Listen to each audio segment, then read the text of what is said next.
For antiwar.com and Chaos Radio 95.9 in Austin, Texas, I'm Scott Horton. This is Anti-War Radio.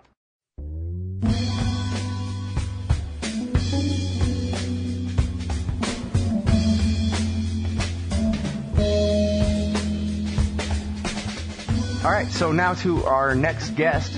It's Cole Miller from NoMoreVictims.org. Welcome to the show, Cole. How are you doing? I'm doing well, thanks. How are you doing? I'm doing great. Thank you very much for joining us on the show today. I really appreciate it. Oh, it's my pleasure. Thanks for having me. Well, this is a hell of a project you have going here. I had no idea about this. Did I understand your kind of embedded video there on the front page correctly, that you've been doing this since 1999, this project? No.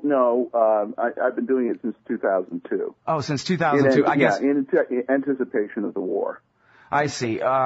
Well, okay, first of all, let's go ahead and let you explain what it is this project is, and I think I can just add as an aside here. I think you talk about someone who was injured in an airstrike in 99, and that's where I got that from. But go ahead and tell us all about No More Victims, please.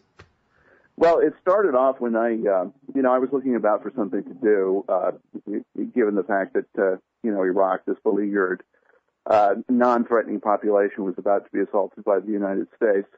And I decided to make a poster using a photograph of a child who had been injured by U.S. forces.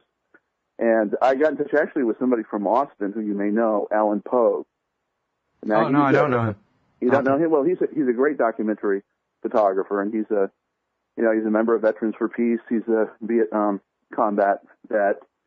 And he was over with the Veterans for Peace delegation in Basra in 2000. To restore a water treatment plant. And while he was there, he snapped a couple of photographs of a girl named Isra Mizyat. And she had lost her arm in a U.S. airstrike that took place on January 25th, 1999, in the so-called no-fly zone. And I just made a poster using that photograph, put it up on the web, and had, thousands and thousands of downloads. So I put it up in 9 languages, and then I had tens of thousands of downloads from all over the world. And I thought, well, there's really something here. And so then we put some money together. Alan went back to Iraq over Christmas of 2002 and actually found her living in a little tiny village called Abu Flus. So within 3 months of making the poster, I saw a photograph of the child with the poster in her hand. And I thought, this is a small world. We can actually intervene and assist some of the victims of aggression. And so that's what I began to try to do. I started to collect medical reports. I knew that communities around the country would see news reports about the children who were getting treatment, and they would contact me wanting to duplicate that process, and that happened.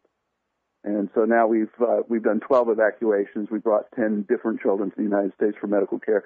They've been treated in communities all over the country, and that has generated a kind of awareness that I don't think you can get through other means. Yeah. At least none that I've hit upon yet. Now, how many children have you been able to help so far? Well, I mean, with the evacuations to the United States for medical care, there have been 10 kids.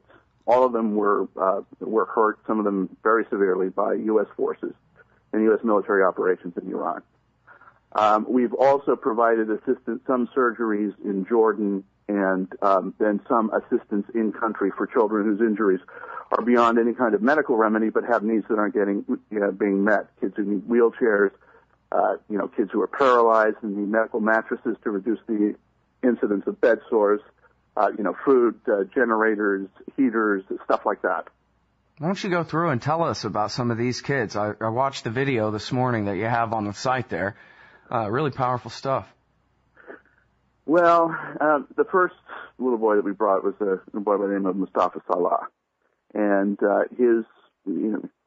and on January 25th, 1999, the mother had given him a few dinar, and they were going off to get some sweets.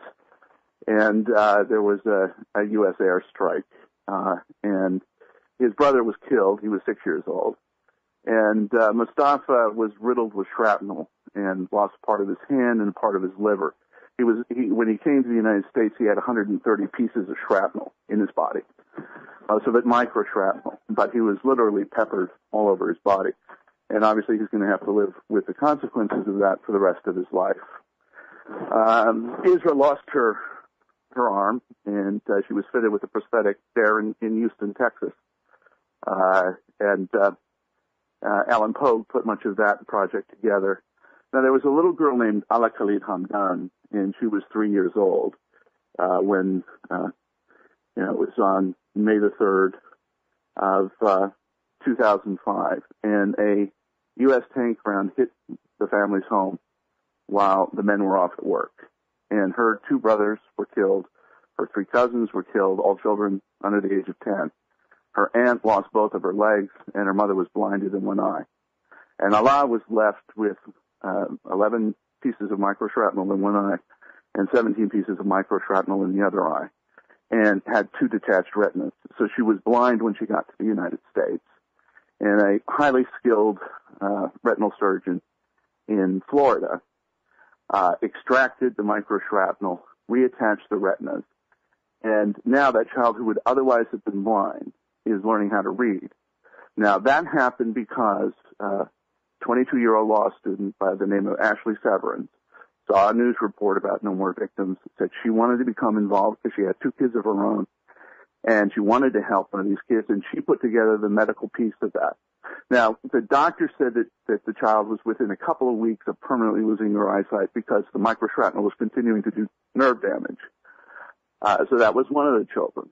Well, let me stop you there for just a minute, because, if I remember, what I saw in this video this morning, by the end of this video, she doesn't even have to wear glasses anymore. Her eyesight was completely saved in both eyes. Is that it, or in one? No, they managed to save the eyesight in one eye, and she will have to wear very thick glasses for the rest of her life. Oh, okay. I mean, the damage is permanent, but at least she can see. Yeah, and at least it's not getting worse, like you said. She's going to lose entirely. And now, tell us again about the young lady who saw this on the news and decided she wanted to get involved and put the medical team together. Because I think, something that I very rarely know the answer to, but I get asked it all the time, and I guess I ask it all the time, but what can we do about it? And it looks to me like nomorevictims.org is a way for anybody who, is really against this policy to actually do something, and at least they can feel that they've, accomplished something in trying to, if none of us were able to stop the invasion of Iraq, at least we can try to do like you and help ameliorate the consequences of it for the most innocent victims of it. Some, huh?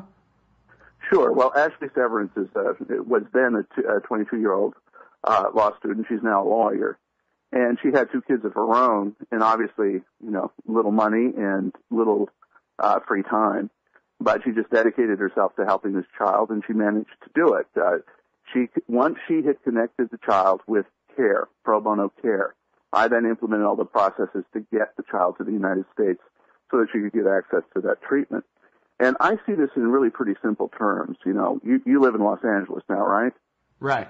Yeah, and I live in Los Angeles. And if you were over at my apartment and we heard a woman screaming across the street because she was being brutalized and raped, we would both feel an instantaneous impulse to intervene and help her.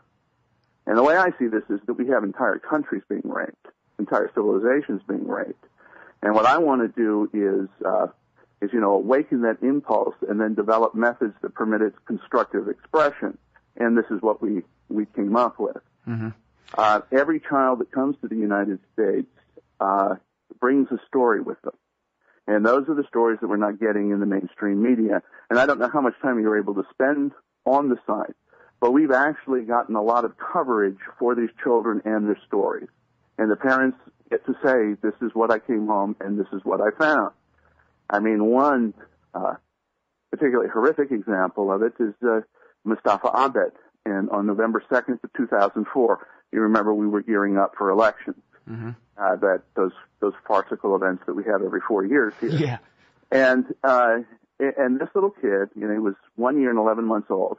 His mother had taken him to a clinic to get a shot because he had an infection. And when she was walking home, the United States started to do some softening up bombing. They got caught up in it. And he had about a quarter of his body blown off. He lost his leg. He lost half of his pelvis, lost his hip. And he also developed kidney stones